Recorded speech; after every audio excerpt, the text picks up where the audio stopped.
Ya, Assalamualaikum warahmatullahi wabarakatuh.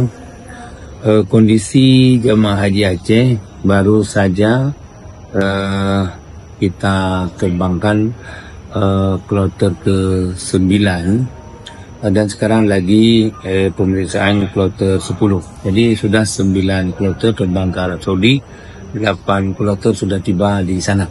Salah seorang jemaah kloter 8 bernama Rusli Sulaiman dari Kabupaten Pidi tadi jam 13.30 waktu Arab Saudi meninggal dunia. Inna lillahi wa inna ilaihi rajiun. Kita mendapat informasi dari Ketua Kloter Bapak Darkashi. Sekarang lagi persiapan untuk bisa disolatkan di Masjidil Haram. Dan bagi jamaah haji yang meninggal sebelum wukuf di Arafah akan diupayakan badal haji oleh pemerintah.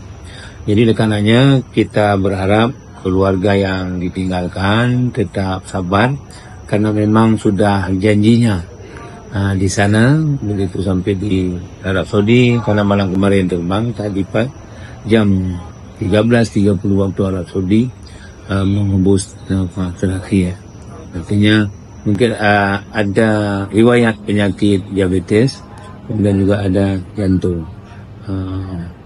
Intinya kita panitia seluruh keluarga besar yang ada di Aceh mengucapkan belasungkawa, semoga almarhum mendapat surga di sisi Allah Subhanahu Wa Taala karena meninggal dalam keadaan ihram.